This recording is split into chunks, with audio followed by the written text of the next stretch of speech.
Okay, now that we've done the four methods for solving, I do want to talk about some applications here. There are a ton of applications for quadratics. So I'm just going to show you two, but it's something that you will probably see more of throughout your text. They really have a lot of applications here.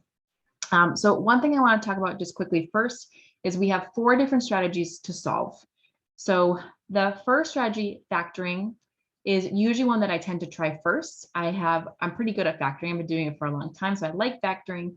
So if I can find that the polynomial factors easily, then that tends to be a very fast method. It is faster than the quadratic formula in completing the square, but it relies on the example being easily factorable. So for me personally, I usually will look at that first, or I'll look at the square root property to see if I have a unique example that has everything in a square. So if you can use those two, you may want to start there. They tend to be the fastest. But if you're stuck or you're not sure what to do, completing the square and the quadratic formula will always work. And the nice thing is that many of our quadratics can be solved using more than one strategy. So just because something is factorable doesn't mean you have to solve it with factoring. You could solve it using the quadratic formula, and that's okay too.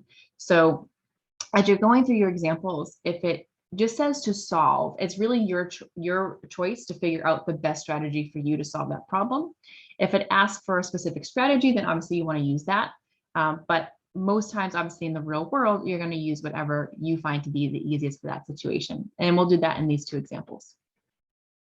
So one application is actually using the Pythagorean theorem. So the Pythagorean theorem is written right here. It is applicable for right triangles, meaning that you have a 90-degree angle. So a right triangle, so here's your right triangle right there. So that's a 90-degree angle. And then what happens is your two legs, we'll just label as A and B, and your hypotenuse, which we label as C, have a relationship together. And the formula is that A squared plus B squared equals C squared. And there's a nice visual in your book. I cut it off here. But there's a nice visual in your book if you want to actually see the geometry behind why that works using squares. It's pretty interesting. But this formula comes into play a lot. So we're going to use that in example 11. Now, did you know that the size of a television screen refers to the length of its diagonal? And it does. So when you go TV shopping and it's we'll say here a 28-inch TV, it means the diagonal of the screen is 28 inches. So in this particular example, we're going to assume that so in this case, we're going to assume the length is 28. So we don't know the diagonal, but when you go shopping, they always give you the diagonal number for this TV size. So in this example, the length of the TV is going to be 28 inches for the screen, and the width is going to be 15.7. And we want to find the screen size here. So we're kind of working backwards. Now, this is a right triangle. So here, if you kind of turn it to the side, it matches the one above it, right? So here's that right angle right here at 90 degrees. So this side then would be like your A, and this side would be like your B. And then we're looking for the hypotenuse, which is the C. So using our formula, we know that A squared plus B squared equals C squared. So here I have that A is 28 and B is 15.7 and C is, we don't know, C is just C. Now, before I get started, I am going to simplify, and I'm definitely going to use my calculator here. So let's take that out.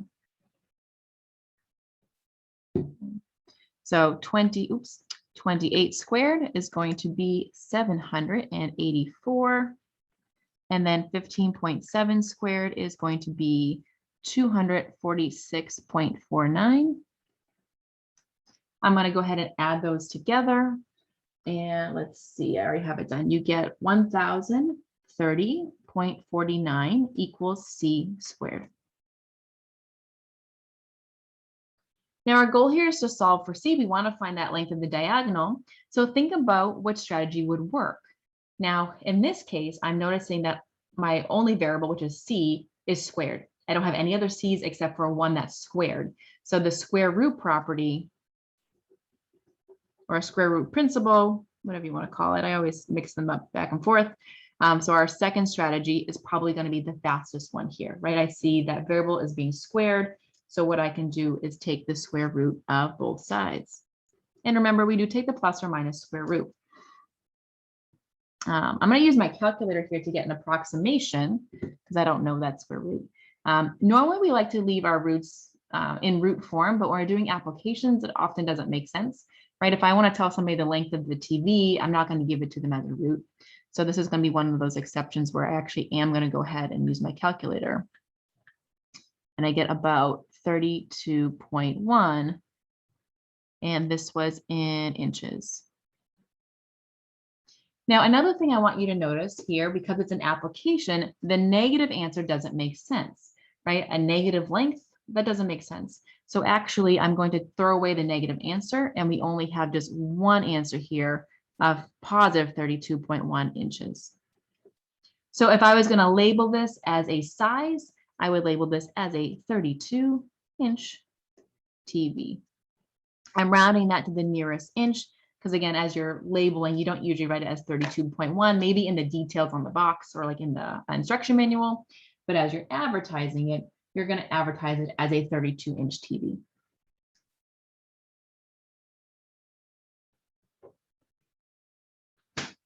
Okay. And let's look at one more application. So this one looks at blood pressure and age. So we have a health application here. And the graphs on the right illustrate that a person's normal systolic blood pressure, which is measured in millimeters of mercury, depends on his or her age. Now, a little math note here. When you see this symbol on the graph, it just means that there is a break in the values. So we're jumping. So instead of having to go, because notice they're counting by tens here. So instead of having to do tick marks by 10 all the way from 0, and we don't have any data less than 100, we're kind of skipping that part of the graph. This is okay to do for things like line graphs or most curves. It's not good for things like bar graphs where you actually need that ratio of the length of the bar as well. But this is fine for things like certain scatter plots, certain line graphs and curves, particularly if there's no information below that value. So your first tick mark is actually starting at 100. So we're skipping over from 0 to 100 here.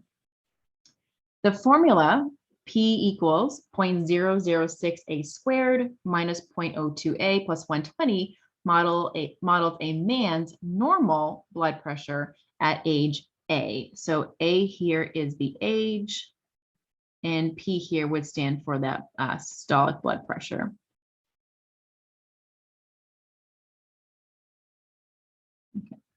So let's do A. Find the age to the nearest year of a man whose blood pressure is 125 millimeters of mercury. So here we know that P is equal to 125, and we're trying to find A. So I'm going to use my formula. So 125 is equal to 0.006a squared minus 0.2a plus 120. Now I need to solve for A here. So again, I'm looking at this and I say, okay, which strategy should I use?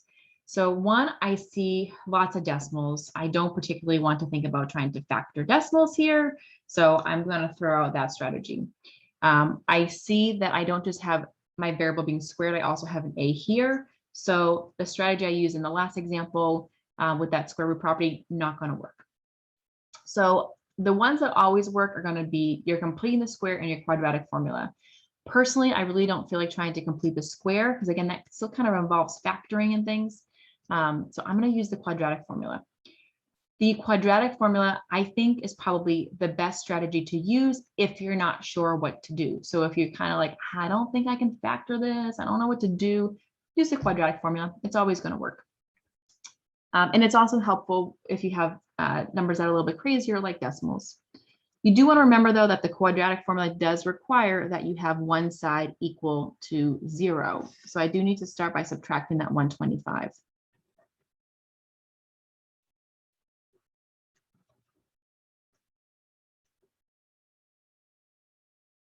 And then remember that whatever has this x squared, so here it's a squared, that's going to be your a value, the number out front. Whatever has the x term, so here it's a, but the x term, that's going to be your b value. And then the other number is going to be your C.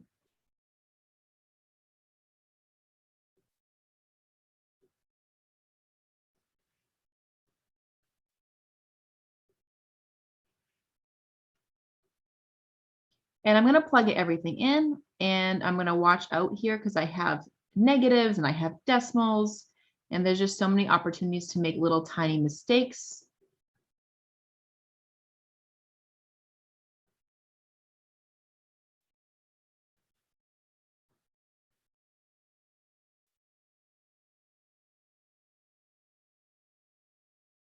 All right, so here my negatives are going to cancel. I have 0.02. Now inside the root, I'm definitely going to use my calculator here. So let me just show you. So I'm going to type in negative 0.02 squared. Notice I have that negative in parentheses. Oh, no, you can't see it. There we go. I'm going to hit enter and just do that first. Now, this is a side note here. If your calculator does something like this, so I have an E symbol, sometimes it's 10. If you have something like that, it means that you need to move your decimal point. So if it's a negative value, it means to move the decimal 4 spots to the left. If it was a positive value, you would move the decimal point 4 spots to the right. So that's just a different way to write notation. I'm just going to leave it in there, and I'm going to subtract 4 times 0.006 times -5. And I have 0.1204 as what everything simplifies to inside. And in the denominator, I multiply these together, and I have 0.012.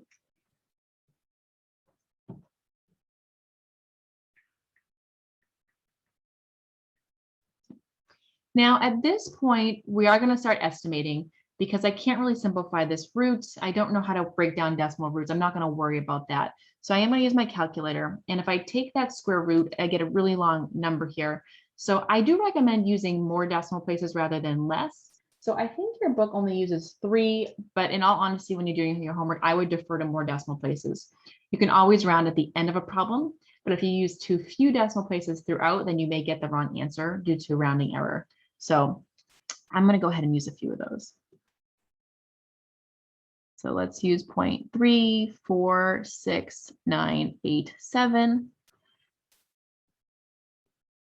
And then at this point, really, I need to split this into 2 problems because I don't know how to simplify like this with decimals. So you have one version with the plus sign.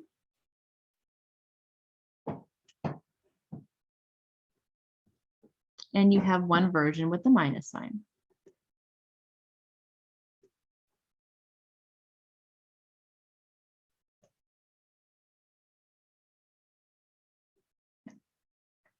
Now, when you go ahead and do these out, for the first one, I'm going to go ahead and round here. You get about 31. And for the bottom one, if you try this, you get about -27. Okay, so I'll let you do the calculator work there and just round to the nearest whole number. Remember, we're looking for age. I know I switched to X here, so I suppose you should go back and make this A instead, but it's still the same idea. We're just using a different variable.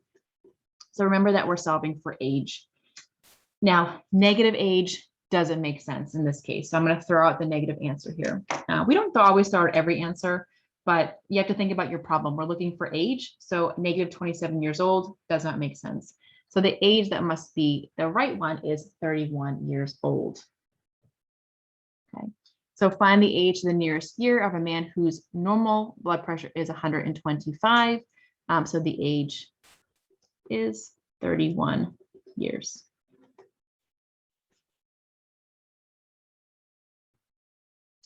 Now, part B also asks us to use the graphs to describe the difference between the normal blood pressure of men and women as they age.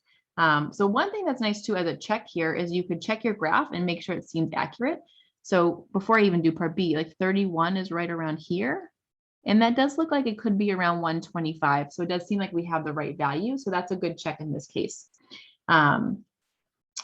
So using the graphs to describe the differences between the normal blood pressures of men and women as they age, I'm not going to write this out, but we can just talk about it.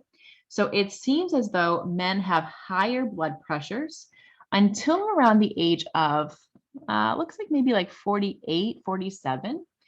And then naturally, women end up having higher blood pressure, maybe not naturally, but women end up having higher blood pressures as they get older, after 50 really, compared to men. So it looks like when we're younger, men tend to have higher blood pressures, but as we get older, women tend to have higher blood pressures instead. We also see too that it is increasing, like the women's blood pressure increases at a faster rate. Excuse me, because that graph is going up faster, right? It's a little bit steeper than the man's graph. So women tend to have their blood pressure, I guess, even though it's starting lower, it's increasing at a faster rate. So that's why it's going to bypass the graph for men. All right, so there are two applications with quadratics. And again, there are a ton more. A couple other of my favorites tend to be falling or thrown objects. So any sort of falling object or thrown object is typically mirrored by a quadratic. So if you have a baseball game and someone's throwing a baseball, or a football game and someone's throwing a football, or in basketball, you're making a shot, those arcs are typically quadratics. So those are some more applications that are, I think, really, really interesting. A lot of sports applications here, and just any sort of falling object. If you have a rocket that goes off, not necessarily into space, but let's say like a little toy rocket that goes off that you're shooting, then you'd have that same kind of arc motion of a quadratic.